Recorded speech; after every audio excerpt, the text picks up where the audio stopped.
Hi, I'm Lisa Hayden with Channel 6, Central Kentucky TV, community focus on Washington County.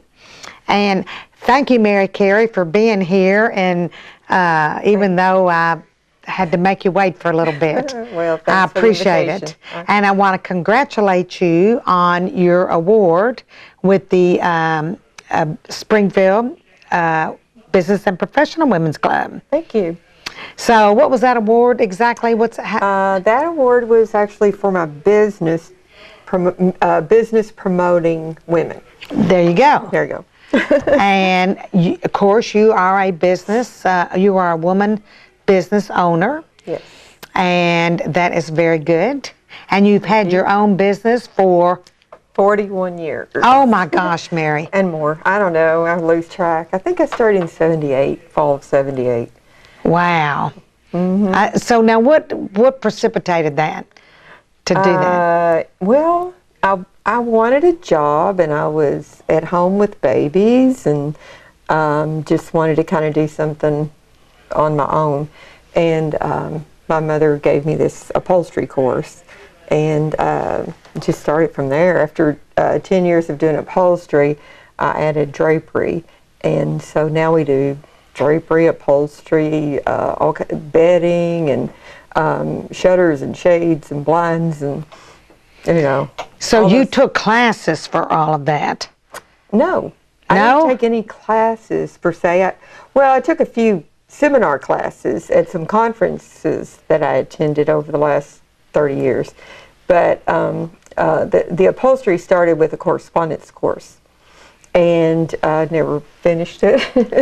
I just started working, and you had to have all the tools and the investment to be able to finish it. And once I started to work, I never went back and finished it. I just kind of taught myself. And since the internet and there's a custom furnishings conference that I started to attend probably 25 to 30 years ago, and then things started to come onto the internet, and there's so much information, and I've met people from all over the world that do this business. And I just came back Saturday from an international workroom, let me think about what it's called, International Window Coverings Exposition. So where was that? That was in Nashville. It moves around every year. Next year it'll be in Charlotte. But down there you see all the new products and lots of demos, and you can do some hands-on things and learn how to do little different techniques, and so. And I'm also president of the Kentucky Workroom Association. So any workrooms, any people who, this can be a retail space like I have, or it can be your home-based workroom. If you have a professional workroom, we invite those people to attend, and if they like to be a part of that group, our motto is meet, learn, share. So we meet once a month, we learn a new topic or repeat a topic, and then we share it with each other. So this is actually in your business, in your store? Well, we meet at different locations. We'll go to different workrooms all over Kentucky. We have some members now from Cincinnati as well. And then there's a group in Indiana, and we have met with them before and shared a conference, because we can get in, if a couple of groups go together like that, we can afford to get a good speaker to come and teach us a seminar for a day. And we actually have one coming sometime this spring or early summer, who owns a school down in North Carolina where you can go to learn all this drapery business. Wow. Or upholstery, or they teach everything. Installation. It's really varied. Well, of course, I know how talented you are, and I guess you started out doing the draperies. Upholstery. And then you expanded to the draperies. Yes. So you started out just yourself, and then how many employees do you have? Now I have 4. They're part-time, and it's women. Not all women. Oh, they're not all women? I have one male employee. Oh, you do? I do. And so I'm not limited there. I'm an equal opportunity employer. That's right. I do have mostly women working for me because it is a part-time job. And they come in, and I'm easy. I let them, come in and work if they have another meeting during the day, or doctor's appointment, or things like that. We work You're around very flexible. all those things. We try to which be very women have to flexible. be often in their occupations, which That's makes true. it so nice, as you said, for you, because you are flexible and they can work around their schedules and your schedule. Right. And that's worked well for us. Yeah. And then usually on Fridays, I finally figured out I need a day to go to the bank or go run errands, or maybe I want to go and need to install or go measure something. And so on Fridays, we're open Monday through Thursday. And then on Friday is my day to, I don't have to leave a reason on the door why I may not be there. It's my day to just go do whatever needs to be done. And I do have a note on the door that says, by appointment or chance, you'll meet me here on Friday. And so that has really helped to reduce my stress level a little bit too, because there would be days when I'd be in there and I couldn't go out and buy lunch or anything. So, but there are still days when we just have to close down and go install all day. And well, that's right, because you go to people's homes and you actually install the work. Yeah, I do. So, and you're quite good at that, Mary.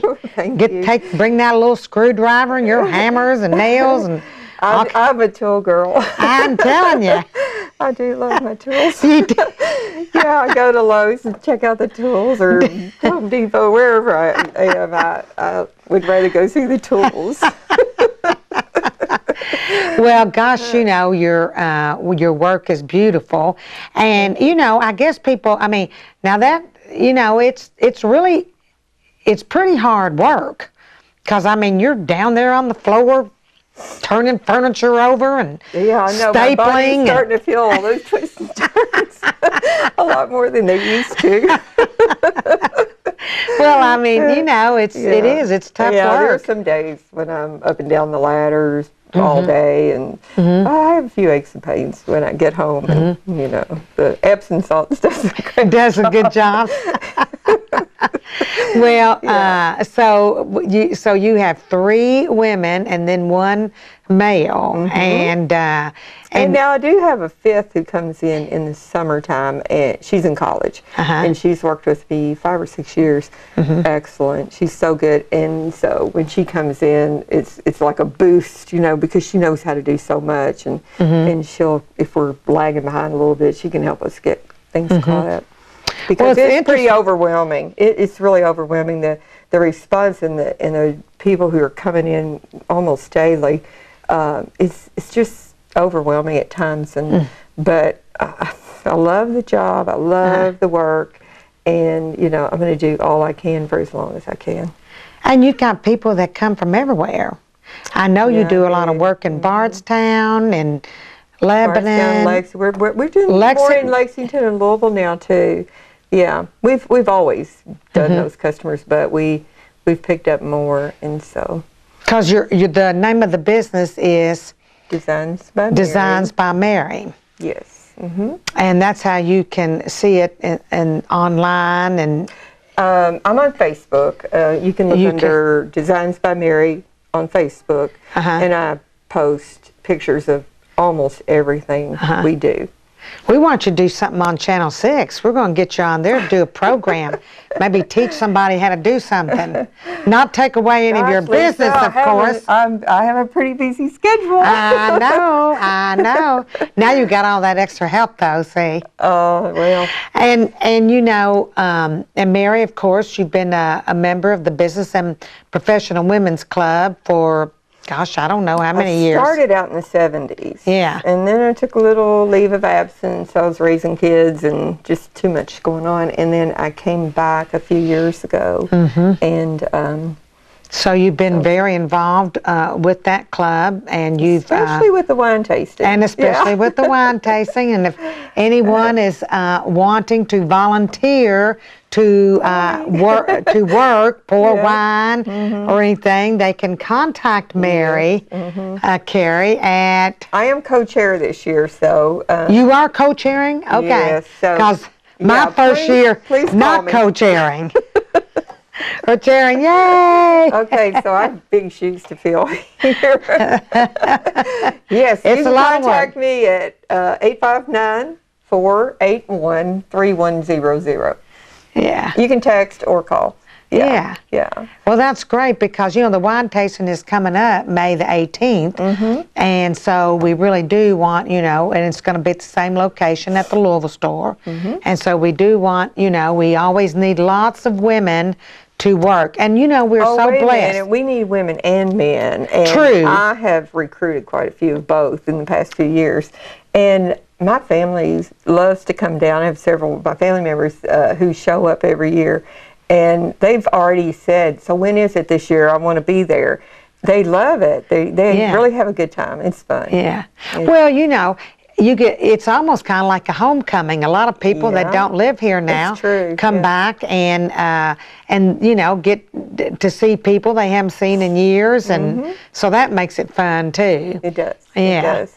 And you know, the work that night is fun, and it's busy and hopping all the time, so you will not be bored. Yeah. And you don't work the whole night. You work half the night, and then you get to enjoy the rest of the half. And and so that's nice. Yeah. But we're also looking for donations, and anybody who has anything they'd like to donate, that, of course, it goes to a very good cause. Yeah, that's right. Yeah.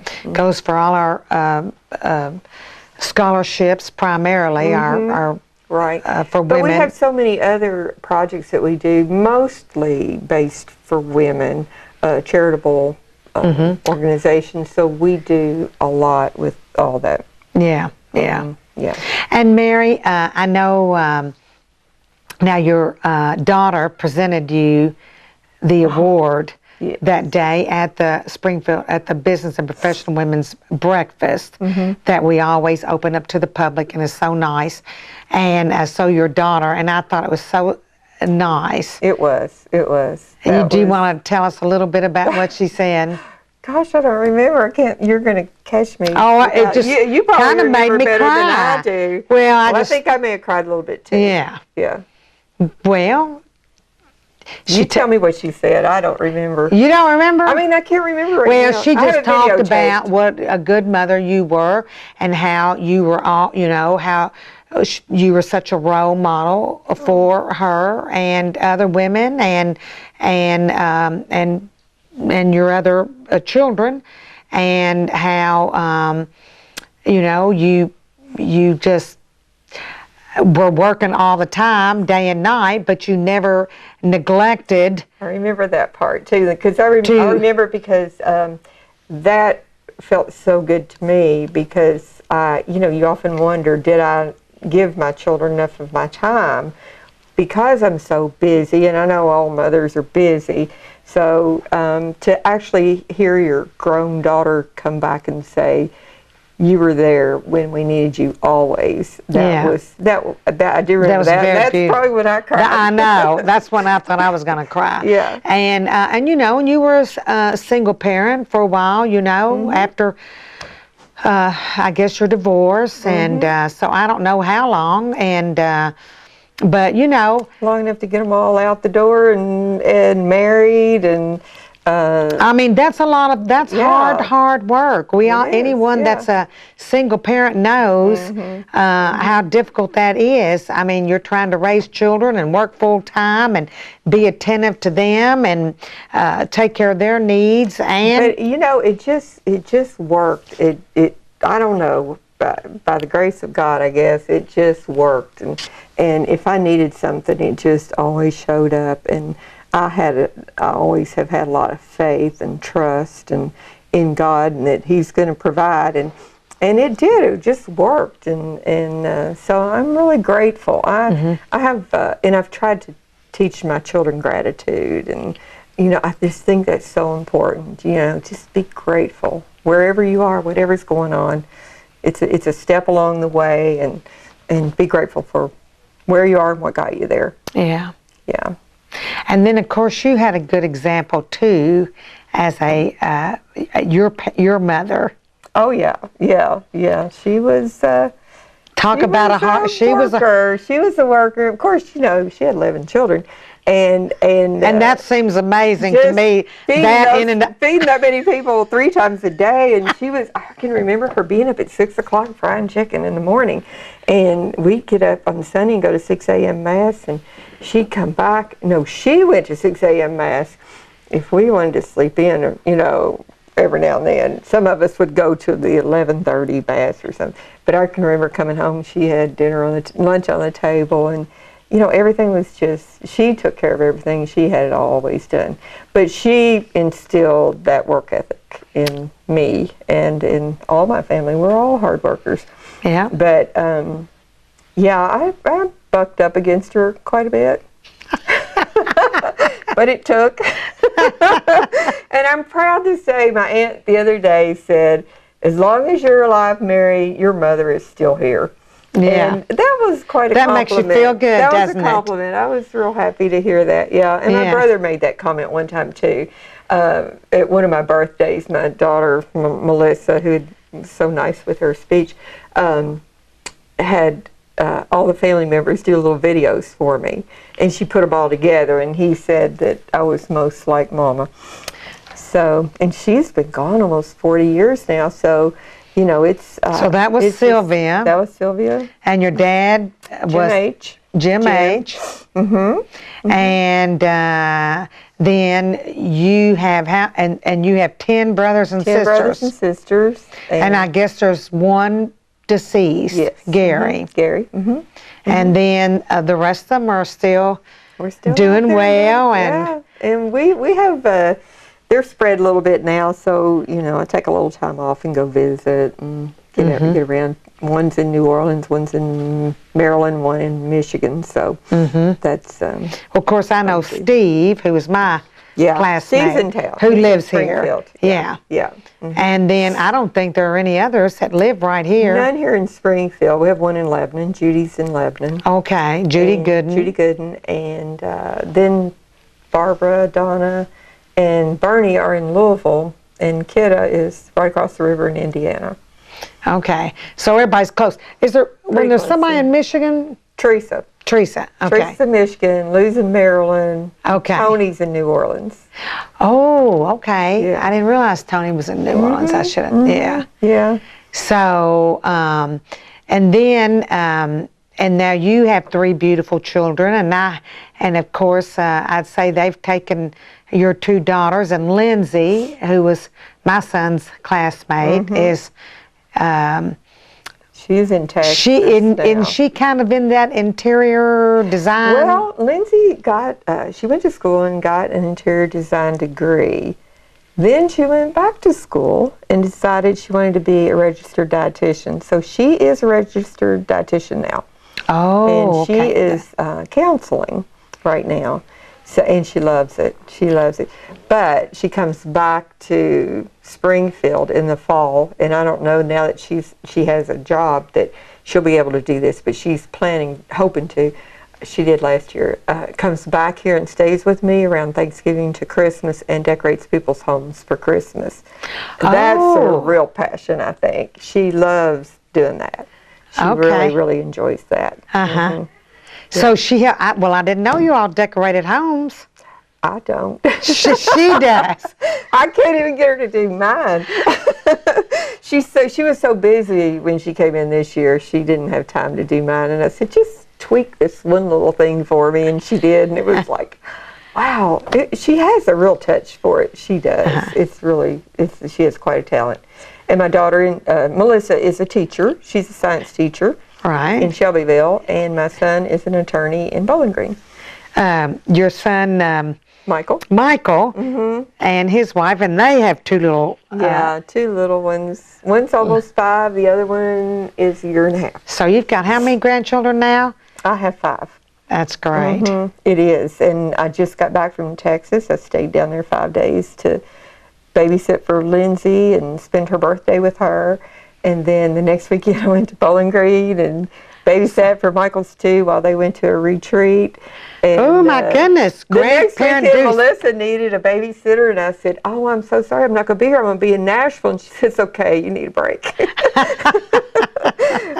So we'll get hers down here. They're a little bit older. They're about 11 and 14. Yeah. So that's great. Yeah, it really is. Well, it was very nice. The speech was very nice that she gave, and I just think it's, because I know that your business has just grown and expanded, and now you've got all these. So the female employees, and we're glad that you got a male, but it's a great business, and it's a real asset to our community. And well, let me tell you something that I've thought about, and I haven't said this out. Well, I have said it out loud, but it's not in this kind of venue.